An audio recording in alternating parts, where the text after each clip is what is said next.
Hello friends, स्वागत है आप सबका एक बार फिर से हमारे इस YouTube channel Agastya online classes में।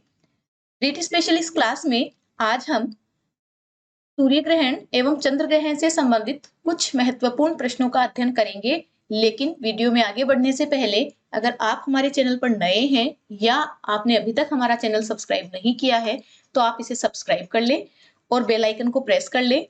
और अगर आपको आज का ये हमारा वीडियो पसंद आता है तो लाइक एंड शेयर जरूर करें। तो चलिए शुरू करते हैं आज का वीडियो। पहला प्रश्न है, जब सूर्य, पृथ्वी व चंद्रमा तीनों एक सीध में स्थित हो तो क्या होगा।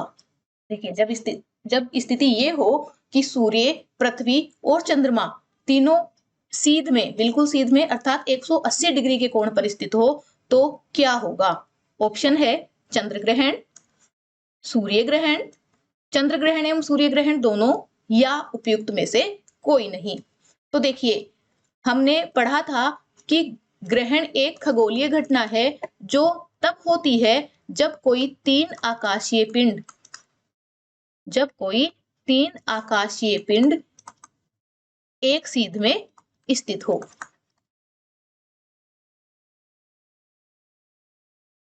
तो ग्रहण तब होता है जब तीन आकाशीय पिंड एक सीध में स्थित हो। तो सूर्य, पृथ्वी व चंद्रमा जब तीनों एक सीध में स्थित होते हैं तो चंद्र ग्रहण भी होता है और सूर्य ग्रहण भी होता है। तो इस प्रश्न का सब सही जवाब है चंद्र ग्रहण एवं सूर्य ग्रहण दोनों। इसका सही जवाब है तीसरा ऑप्शन, कि दोनों ग्रहण होंगे, चंद्र ग्रहण भी और सूर्य ग्रहण भी। अब सूर्य व पृथ्वी के मध्य चंद्रमा आने से कौन सी स्थिति बनेगी। अब देखिए, इसमें तो ये था कि सूर्य, पृथ्वी व चंद्रमा तीनों एक सीध में हो, ये नहीं था कि कौन किसके बीच में आ रहा है। अब स्थिति है कि जब सूर्य व पृथ्वी के मध्य चंद्रमा आता है तो कौन सी स्थिति बनेगी। तो हमने पढ़ा है कि सूर्य व पृथ्वी के मध्य चंद्रमा आने से सूर्य ग्रहण होता है। तो इसका सही जवाब है दूसरा ऑप्शन, सूर्य ग्रहण।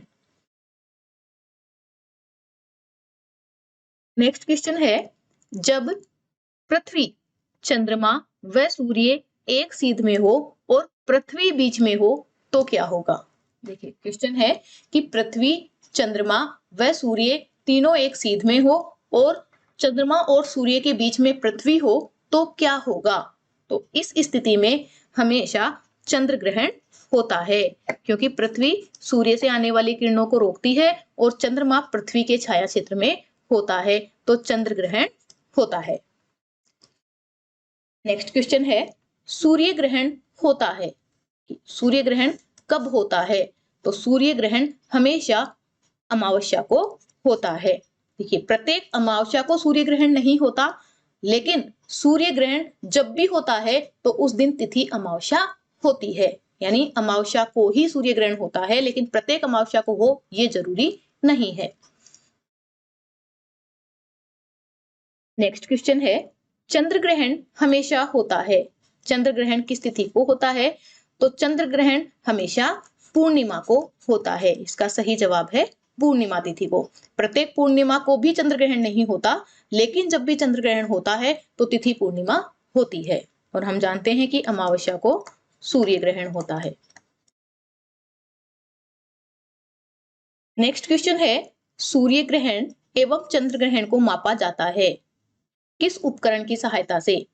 सूर्य ग्रहण एवं चंद्र ग्रहण को मापा जाता है या किस स्केल की सहायता से सूर्य ग्रहण एवं चंद्र ग्रहण को मापा जाता है। तो इसका सही जवाब है डेजोन स्केल से। डेजोन स्केल से सूर्य ग्रहण एवं चंद्र ग्रहण को मापा जाता है। नेक्स्ट है, चंद्रमा का वैज्ञानिक अध्ययन क्या कहलाता है। देखिए, चंद्रमा का वैज्ञानिक अध्ययन क्या कहलाता है, हमने पिछली वीडियो में देखा था कि इसका वैज्ञानिक अध्ययन सेलेनोलॉजी कहलाता है। सेलेनोलॉजी चंद्रमा का वैज्ञानिक अध्ययन कहलाता है, जिसे चंद्र विज्ञान या चांद्रिकी भी कहते हैं, सेलेनोलॉजी को। नेक्स्ट है, चंद्रमा व पृथ्वी के बीच की औसत दूरी कितनी है। चंद्रमा व पृथ्वी के बीच की औसत दूरी कितनी है। तो इसका सही जवाब है 3.84 लाख किलोमीटर। ये चंद्रमा व पृथ्वी के बीच की औसत दूरी है। नेक्स्ट क्वेश्चन है sea of tranquillity. Sea of tranquillity यानी शांति सागर कहाँ स्थित है? तो शांति सागर चंद्रमा पर स्थित है और वास्तव में ये कोई सागर नहीं है, ये एक धूल का मैदान है। धूल का मैदान है जो चंद्रमा के अंधकारमय भाग पर पाया जाता है, यानी पिछले भाग पर स्थित है, जो चंद्रमा के अंधकारमय भाग में स्थित है, भाग में स्थित है। तो सी ऑफ ट्रैंक्विलिटी शांति सागर चंद्रमा पर स्थित है, वास्तव में एक धूल का मैदान है जो चंद्रमा के अंधकारमय भाग में स्थित है। नेक्स्ट है चंद्रमा को पृथ्वी की एक परिक्रमा पूरी करने में कितना समय लगता है? देखिए चंद्रमा को पृथ्वी की एक परिक्रमा पूरी करने में 27.3 दिन यानी 27 दिन व 8 घंटों का समय लगता है। 27 दिन व 8 घंटे अर्थात 27.3 दिन। नेक्स्ट है डायमंड रिंग या हीरक वलय की संरचना बनती है, अर्थात डायमंड रिंग या हीरक वलय की संरचना कब बनती है? तो डायमंड रिंग या हीरक वलय की संरचना पूर्ण सूर्य ग्रहण के समय बनती है। जब पूर्ण सूर्य ग्रहण होने वाला होता है, चंद्रमा सूर्य को पूरी तरह से ढकने वाला होता है, उससे जस्ट पहले एक अंगूठी के आकार की संरचना बनती है जिसमें सूर्य का जो परिधीय भाग होता है वो वलयाकार बनता है, जिसके शीर्ष पर एक मनके की संरचना दिखाई देती है जिसे डायमंड रिंग। जब हम पूर्ण सूर्य ग्रहण के दौरान सूर्य को देखते हैं तो सूर्य का जो परिधीय भाग है वो तो वलयाकार संरचना बनाता है, और चूंकि चंद्रमा सूर्य को पूरा ढकने वाला होता है, पूरा उसने ढका नहीं होता है, तो उस समय सूर्य का प्रकाश एक मनके की तरह इसके शीर्ष पर दिखाई देता है। तो ये जो संरचना होती है ये अंगूठी के आकार की होती है, इसलिए इसे डायमंड रिंग कहा जाता है या हीरक वलय भी कहा जाता है।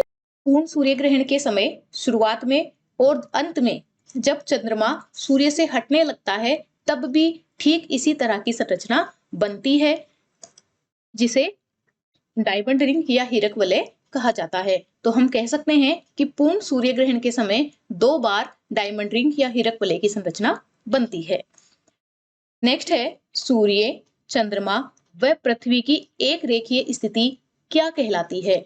जब ये तीनों आकाशीय पिंड सूर्य, चंद्रमा व पृथ्वी एक रेखा में एक सीध में होते हैं तो उस स्थिति को क्या कहते हैं?